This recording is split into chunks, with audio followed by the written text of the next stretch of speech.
Don't be shy, tell us your rank. She's too embarrassed to say it. That's what my admiral said, right before the entire room of Navy SEALs exploded into laughter. I didn't argue. I didn't defend myself. I just smiled, stayed dead quiet, until 3 generals walked in, stood at full attention behind him, and saluted me. And at that moment, he realized exactly who he had been mocking. Before we continue, please like this video, subscribe, and comment where you're watching from. Because what happens next will shake you. You know what it feels like when everyone in the room thinks you're nothing? When they look at you like you're some lost civilian who wandered into the wrong building. That's how it started that morning in the operations hangar. 43 Navy SEALs, all gathered for what was supposed to be a routine briefing, and there I was standing in the corner like some kind of unwanted decoration. The Admiral. Let's call him Admiral Morrison because that bastard deserves to be remembered. He spots me and decides to make me his morning entertainment. You could see it in his eyes, that predatory gleam that bullies get when they smell weakness. Except I wasn't weak. I was just waiting. Well, he announces to the room, his voice carrying that special kind of authority that comes from 20 years of never being questioned. Looks like we have a visitor today. Ma'am, would you mind telling these fine warriors what brings you to our little gathering? The SEALs turn to look at me. 43 pairs of eyes, all trained on the woman who clearly doesn't belong. I can hear the whispers already starting. Some are curious. Others are annoyed. A few are already chuckling because they can sense what's coming. I stand there, hands clasped behind my back, breathing steady. 4 counts in, 4 counts out. It's automatic now after 15 years of conditioning. But to them, it probably just looks like I'm nervous. I'm here to observe, sir, I say simply. Simple answer. Clean. Professional. But Morrison isn't satisfied. Oh no, he's got an audience now and he's going to milk it. Observe. He laughs, and it's the kind of laugh that makes your skin crawl. And what exactly qualifies you to observe the finest warriors in the world? What's your background, sweetheart? Sweetheart. The word hits like a slap, but I don't flinch. I've been called worse things by better men. But I can feel the anger building in my chest, that familiar fire that I've learned to keep locked down tight. Not yet. Not until the mission is complete. I have security clearance to be here, sir, I respond. Morrison's grin gets wider. He's enjoying this now, really enjoying it. You can tell he's the kind of man who's gotten drunk on his own power, who's forgotten that respect isn't something you can demand, it's something you earn. Security clearance, he repeats, like it's the funniest joke he's ever heard. Boys, did you hear that? She has security clearance. The room erupts in laughter. Not all of them, I notice a few who stay quiet, who seem uncomfortable with where this is heading. But most of them laugh because their commanding officer is laughing, and in the military, you learn real quick which way the wind is blowing. Don't be shy, tell us your rank, Morrison continues, really hammering it home now. She's too embarrassed to say it. And there it is. The moment that would replay in my head for weeks afterward. The moment where he sealed his own fate and didn't even know it. I could have spoken up. I could have shown him my credentials right then and there, could have watched his face crumble as he realized exactly who he was talking to. But that would have blown my cover, and 6 months of deep reconnaissance would have gone down the drain. So instead, I just stood there and took it. The laughter gets louder. Someone in the back makes a joke about lost tourists. Another one suggests they should call security to escort me out. Morrison is eating it up, conducting this orchestra of humiliation like he's Beethoven himself. But there's this one guy, Master Chief Rodriguez, sitting in the 3rd row. Old-timer, probably pushing retirement, with the kind of weathered face that comes from 30 years of seeing everything the military has to offer. He's not laughing. He's watching me instead, and I can see those experienced eyes taking inventory. He notices the way I stand. Feet shoulder-width apart, weight evenly distributed, ready to move in any direction at a moment's notice. He sees how my hands are positioned, how my breathing never changes despite the stress of the situation. Most importantly, he catches sight of the scar on my left wrist when my sleeve rides up slightly, a very specific kind of scar that you only get from a very specific kind of training accident. Rodriguez's eyes narrow. He leans forward slightly, studying me like I'm a puzzle he's trying to solve. But he keeps his mouth shut. Smart man. The briefing finally starts, and Morrison relegates me to the back corner like I'm some kind of potted plant. For the next hour, I listen to him outline their upcoming training exercises while mentally cataloging every security protocol violation I've witnessed in the past week. The unauthorized phone usage during classified discussions. The unsecured laptops left unattended in sensitive areas. The casual sharing of access codes that should have been kept compartmentalized. But what really gets my blood boiling is the way Morrison treats his own people. Every question is met with condescension. Every suggestion is shot down with military-grade sarcasm. This isn't leadership, this is dictatorship wearing dress blues. When the briefing ends, Morrison calls out to me as the SEALs file out. Hey, observer, he says, making the words sound like an insult. Since you're so interested in watching us work, why don't you make yourself useful? Coffee run. Black for me, whatever these boys want. And don't forget the sugar, assuming you can figure out which one is which. More laughter. More of that sick enjoyment that bullies get from public humiliation. But I nod and walk out, maintaining that same steady breathing pattern, that same composed exterior. What they don't know. What they can't know is that I've been recording everything. The microcamera in my collar has captured every face, every laugh, every moment of this carefully orchestrated degradation. Not for revenge, though God knows I'll enjoy watching it back later. No, this is all about building the profile I need for my real mission. Because you see, I'm not here to observe training exercises. I'm here because someone on this base has been selling classified information to foreign intelligence services, and that someone has been very, very careful about covering their tracks. So careful that 6 months of traditional investigation turned up nothing. That's when they called me. 3 days later, the pattern continues. Morrison has made me his personal entertainment system. Every morning briefing includes some new humiliation designed to remind everyone that I'm the outsider, the civilian who doesn't belong. He has me fetching files, organizing paperwork, basically treating me like an unpaid intern with a security clearance. The junior SEALs have picked up on their commander's attitude and run with it. I catch them sharing memes about me in their group chats. Photos they've snuck when they think I'm not looking, with captions like, Lost Karen seeks manager, and Civilian tries to play soldier. Real clever stuff. But Master Chief Rodriguez keeps watching me, and I can tell he's putting pieces together. When I handle equipment, I do it with the muscle memory of someone who's used that exact gear in life or death situations. When I walk, my stride has the measured cadence of someone who's covered a lot of ground under heavy load. When I stand, my posture is regulation perfect without conscious effort. The breaking point comes on a Thursday morning. I'm working late in the communications center, officially organizing filing systems, but actually accessing the secure terminals to track the data flow patterns I've been monitoring. That's when I hit pay dirt. Financial transfers. Unusual file access. Login patterns that don't match duty rosters.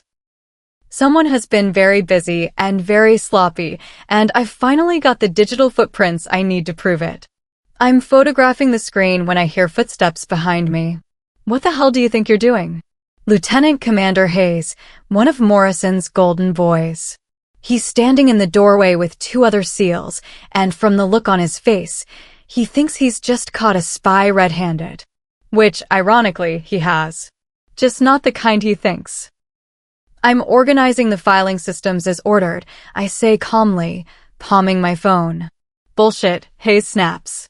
You're accessing classified systems without authorization. That's a federal crime, lady. The other 2 SEALs move to flank me. Standard containment procedure. They think they're heroes stopping an enemy agent. The irony would be hilarious if it wasn't so infuriating. I have authorization to be here, I say, but I can see it doesn't matter. Hayes has already made up his mind, and in his world, I'm guilty until proven innocent. Hands where I can see them, he orders. Now. I comply, raising my hands slowly. The phone with the photographs is tucked safely in my sleeve. They'll need a full search to find it, and by then, this will all be over. What happens next is a masterclass in institutional humiliation. They march me through the base in restraints, past every SEAL who's spent the last week treating me like a joke.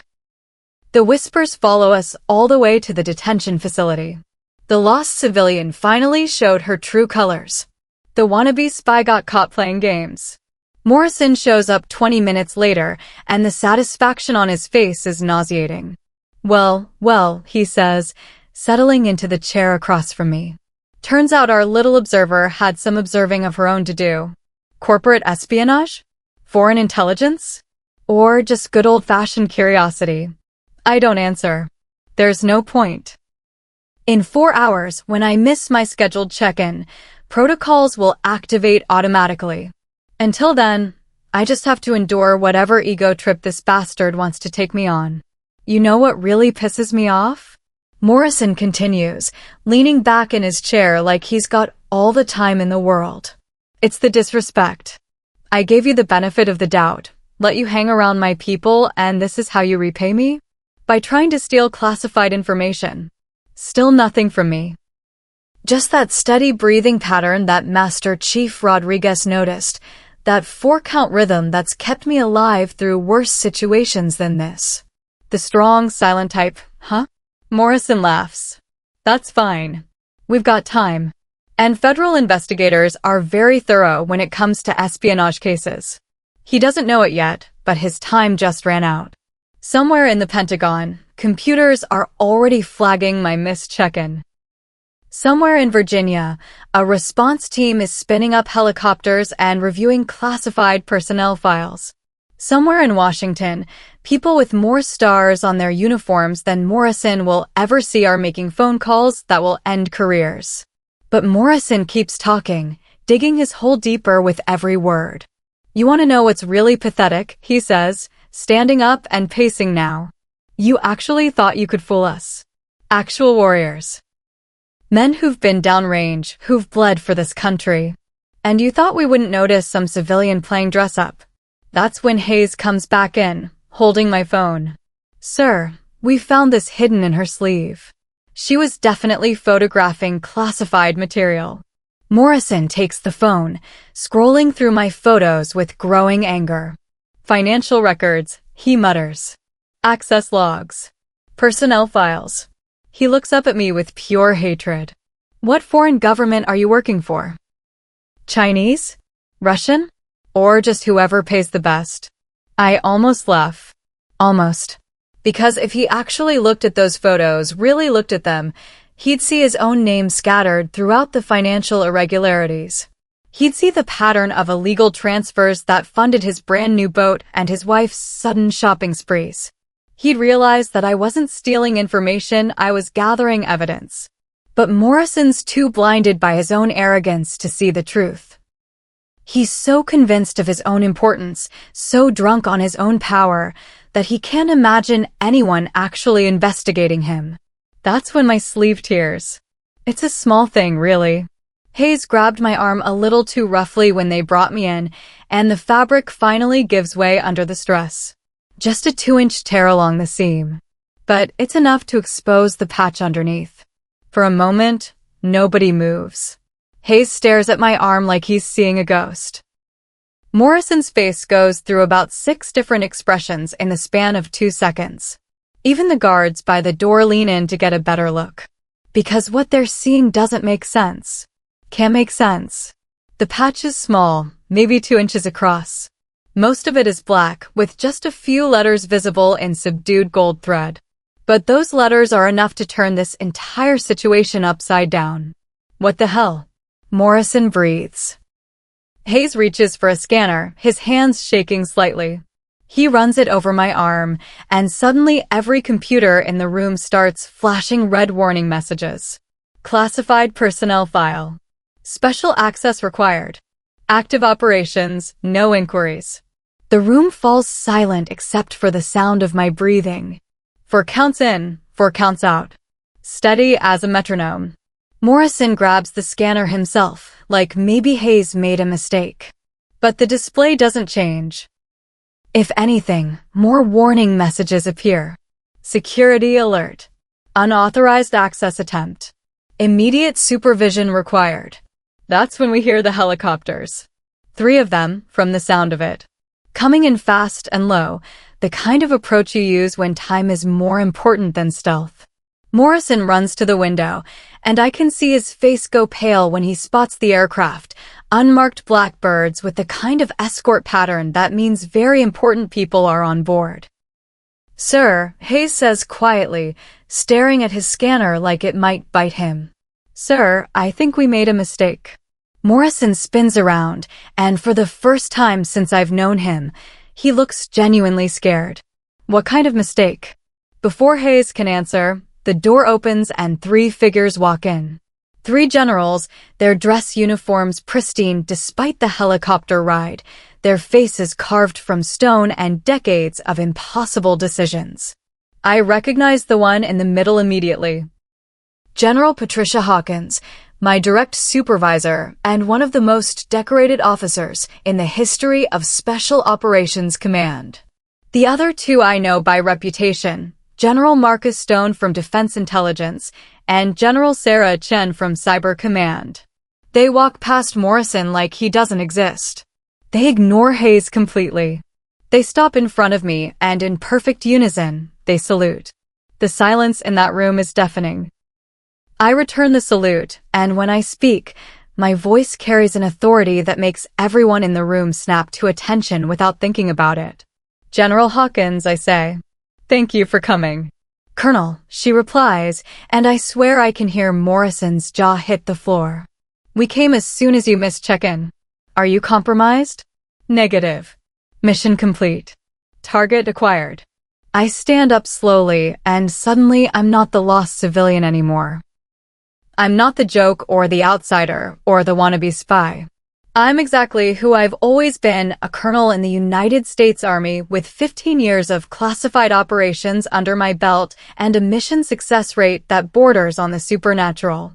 Morrison stumbles backward, his face cycling through confusion, fear, and dawning horror.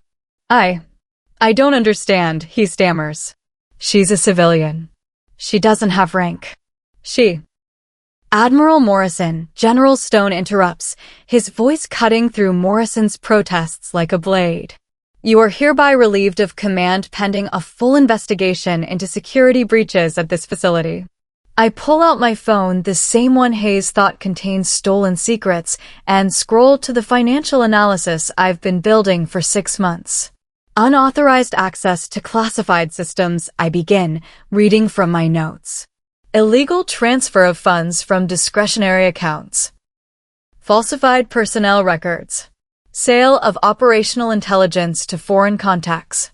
I look up at Morrison, who's gone completely white. Should I continue? General Chen steps forward, her expression arctic. "Admiral Morrison, you are under arrest for espionage, treason, and violation of the Uniform Code of Military Justice. You have the right to remain silent." But Morrison isn't listening. He's staring at me like I'm some kind of supernatural entity that materialized out of thin air. "You're not real," he whispers. "This isn't possible. You're dead. Your file says you're Kia." I smile for the first time in 6 months, and it's not a pleasant expression. "That's what happens when you operate at my level, Admiral. Officially, I died in Afghanistan 3 years ago. Makes it easier to do the job when the enemy thinks you're already dead." I open my tablet and show the generals the full scope of what I've uncovered. Morrison wasn't working alone. There's a network of compromised officers across 6 different bases, all selling information to the same foreign intelligence service. This base was just the hub, and Morrison was just the middle management. The operation isn't complete. I tell General Hawkins. I've identified 7 other targets, but taking down Morrison will spook them. I need another 48 hours to gather evidence on the rest of the network. She nods. Done. Whatever you need. That's when I notice the young SEAL standing by the door. Petty Officer Williams, one of the guys who spent the week sharing memes about me. His face is a mixture of shame and disbelief, and I can see he's struggling with what he's witnessed. I walk over to him, and when I speak, my voice is gentle. You want to apologize, I say. He nods, not trusting his voice. Don't, I continue. You reacted to the information you had. That's not wrong, that's human. What matters is what you do with the new information. We thought. He starts. You thought I was nobody, I finish. And you know what? You were right. That's exactly what I needed you to think. You and your teammates played your parts perfectly, and because of that, a very dangerous traitor is now in custody. I can see the understanding dawning on his face. The humiliation, the mockery, the systematic degradation, it was all part of the cover. It was all designed to make me invisible, unremarkable, beneath notice. Ma'am, he says, snapping to attention.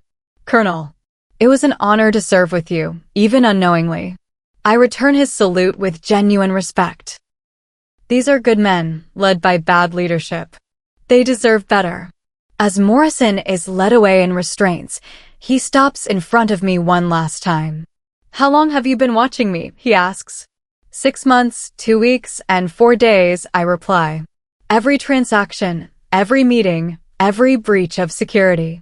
I know what you had for breakfast this morning and what you told your wife you were doing last weekend when you were actually meeting your handler. His face crumbles completely. 20 years of military service, thrown away for money and ego and the kind of stupidity that gets good people killed. Why? He whispers. I lean closer, making sure only he can hear my answer. Because someone has to watch the watchers. Someone has to make sure the people we trust with our nation's secrets are worthy of that trust. And when they're not, I pause, letting him see the cold fury in my eyes. When they're not, people like me come calling. As the security team escorts him out, I turn to Master Chief Rodriguez, who's been standing quietly in the corner this whole time. You knew, I say. He nods slowly. Not who you were, exactly. But I knew you weren't who you pretended to be. The way you moved, the way you breathed, the scars. 30 years teaches you to recognize a predator, even when she's pretending to be prey. Why didn't you say anything? Rodriguez smiles, and it's the first genuine expression I've seen from anyone on this base in 6 months. Because, Colonel, sometimes the best thing a good soldier can do is shut up and let the professionals work. 2 days later, the network collapses. 7 arrests across 6 bases, millions of dollars in illegal transactions traced and frozen, and enough classified intelligence recovered to keep the counterintelligence teams busy for the next year. I'm standing on the helicopter pad, ready to leave for my next assignment, when Williams approaches me one more time. Colonel, he says, I learned something this week. What's that, petty officer? Never assume you're the smartest person in the room. And never underestimate the quiet ones. I shake his hand, and for a moment, I let my guard down enough to show him the woman beneath the operator. Those are good lessons, I tell him. But here's one more. Respect isn't about rank or gender or how loud you can shout. It's about competence, integrity, and the willingness to do what's right even when it costs you everything. As the helicopter lifts off, I look down at the base one last time. Morrison's reign of terror is over. His people will get the leadership they deserve. And somewhere out there, another corrupt officer is about to discover that their secrets aren't as safe as they think. Because that's what I do. That's who I am. They mocked my silence, but they never realized silence is the loudest language of power. And in that moment, when 3 generals saluted, the entire world finally heard me. The truth is, I've been fighting this war for 15 years. Not the war against foreign enemies, that's the easy one. No, I've been fighting the war against the rot that grows from within, the corruption that eats at our institutions like cancer, the small-minded bullies who think rank gives them the right to destroy lives. Every mission is the same story with different faces. Someone in a position of trust betrays that trust. Someone with power abuses that power. Someone forgets that the uniform comes with responsibilities, not just privileges. And when that happens, when the system fails and the checks and balances break down, they send people like me. The ghosts. The officially dead. The ones who can go places and do things that regular investigations can't touch. We are the immune system of the military, and we are everywhere. That SEAL who laughed the loudest when Morrison humiliated me? 2 months later, he's my point of contact on an operation to root out procurement fraud in his new unit. The Master Chief who figured out I wasn't what I seemed? He's now one of our most valuable assets, trained to spot the subtle signs that separate the genuine from the false. Because here's what Morrison and people like him never understood. The military isn't just about following orders. It's about earning the right to give them. It's about proving every single day that you deserve the trust your country places in you. And when you fail that test, when you betray that trust, when you think you're untouchable because of your rank or your connections or your carefully constructed image of respectability, that's when you meet people like me. We are patient. We are thorough. We are relentless.